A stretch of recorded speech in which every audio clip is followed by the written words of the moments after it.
In 2013, China announced a plan that sounded impossible.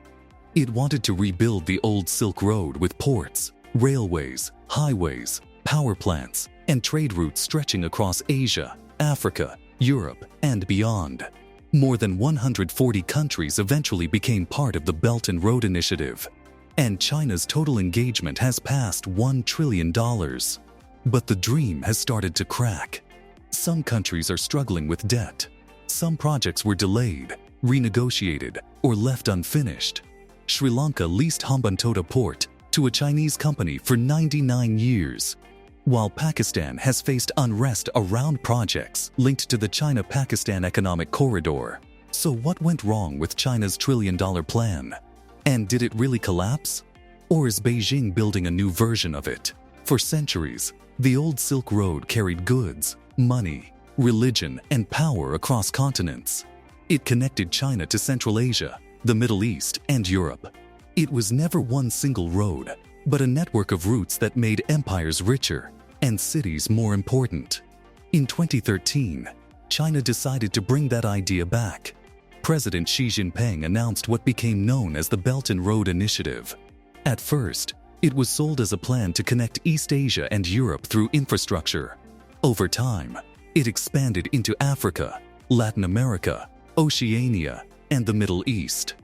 Roads, railways, ports, dams, pipelines, power plants, airports, and digital networks were all pulled into one giant vision. For China, this was more than a development project. It was a way to open new markets for Chinese companies, use excess industrial capacity, secure trade routes, and build influence across the developing world. For poorer countries, it looked like a rare chance to get infrastructure that Western lenders had often delayed, rejected, or tied to strict conditions. The timing helped China. Many developing countries need roads, power stations, and ports. Their economies could not grow without them. China arrived with state banks, construction companies, engineers, and a promise to build fast. And in the beginning, the promise looked real. By 2024, Chinese Belt and Road engagement had reached about $1.175 trillion since 2013.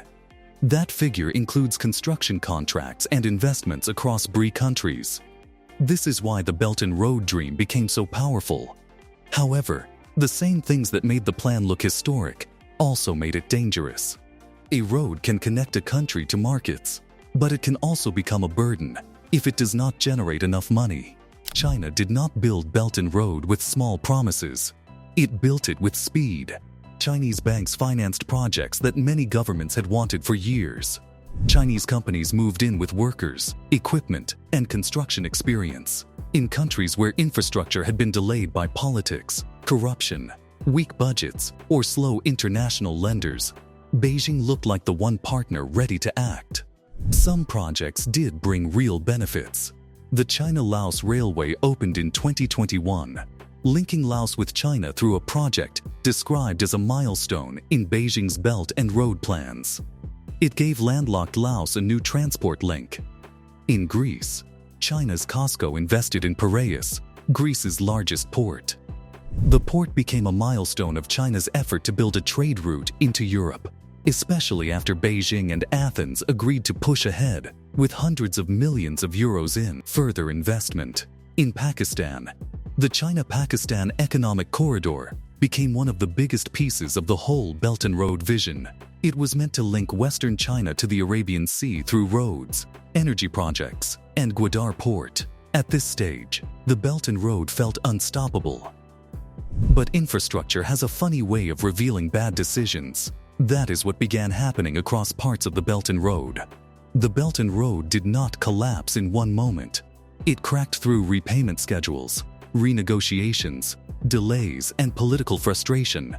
Aid data estimates that China's outstanding debt claims on developing world borrowers are at least $1.1 trillion, and possibly as high as $1.5 trillion. It also estimates that about 80% of China's overseas lending portfolio in the developing world is now supporting countries in financial distress. That does not mean China caused every debt crisis. Many countries already had weak finances, poor governance, corruption, currency problems, or dependence on imports. But Belt and Road loans added pressure in places that were already fragile. Sri Lanka became the most famous warning sign. Hambantota port was built with Chinese financing and later handed to China merchants' port holdings under a 99-year lease after Sri Lanka struggled with debt and foreign reserves. Critics used the port as evidence of debt-trap diplomacy, the idea that China lends money so it can seize strategic assets when countries cannot repay. But the real story is more complicated. Chatham House argued that the Hambantota case does not prove a simple Chinese debt trap. It said the project was driven heavily by Sri Lankan political choices, and that Sri Lanka's debt crisis had many causes beyond China. The result was still serious. Montenegro faced its own warning sign. The country borrowed nearly $1 billion from China for a highway project, and later had to arrange hedging deals with Western banks to manage the debt burden. Malaysia also pushed back. The East Coast Rail Link, a major China-backed rail project, was suspended and renegotiated after Malaysia's government complained about high costs.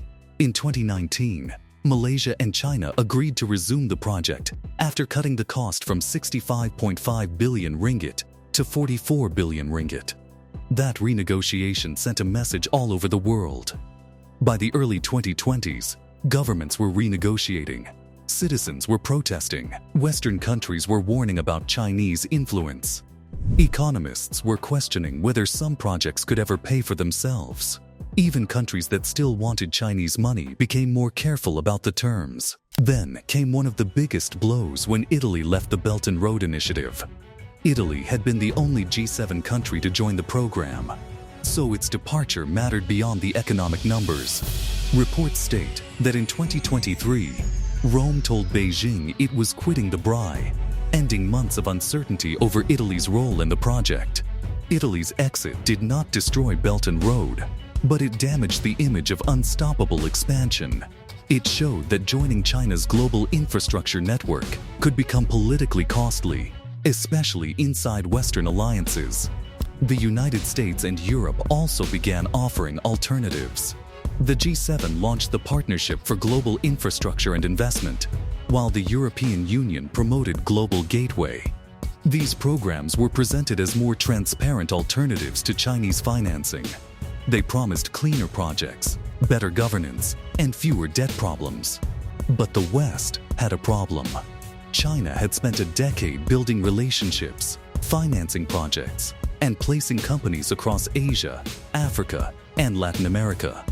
Western alternatives sounded cleaner on paper, but they were slower and often smaller. Many developing countries still needed roads, power, and ports immediately. So the setback did not end China's influence. Countries became more willing to bargain with Beijing. They asked for debt relief, new repayment schedules, lower project costs, and more local benefits. China also had to protect its own banks from losses, because lending billions into distressed economies had become risky for Beijing too. This is why the phrase collapse needs to be understood carefully. The Belt and Road did not vanish. China did not pack up and leave the world. The collapse happened to the original dream, the idea that China could keep financing giant projects across the planet without major resistance, debt problems, or political backlash. That version is gone. What remains is leaner, more cautious, and more strategic. There is also a clear shift toward green energy and mining. The Green Finance and Development Center reported that in 2024, Chinese BRI engagement reached $121.8 billion for the year, with large activity in construction and investments. That means Belt and Road activity did not disappear. Even after years of criticism, China's trillion-dollar dream collapsed as a simple promise. For some countries, Chinese investment built things they needed. For others, it brought debt, dependency, and disappointment.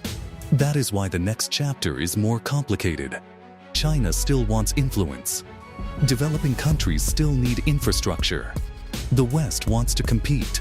Borrower nations want better deals, and every new project now carries the memory of Hambantota, Montenegro, Malaysia, Pakistan, and the many places where the promise of easy development became much harder to defend.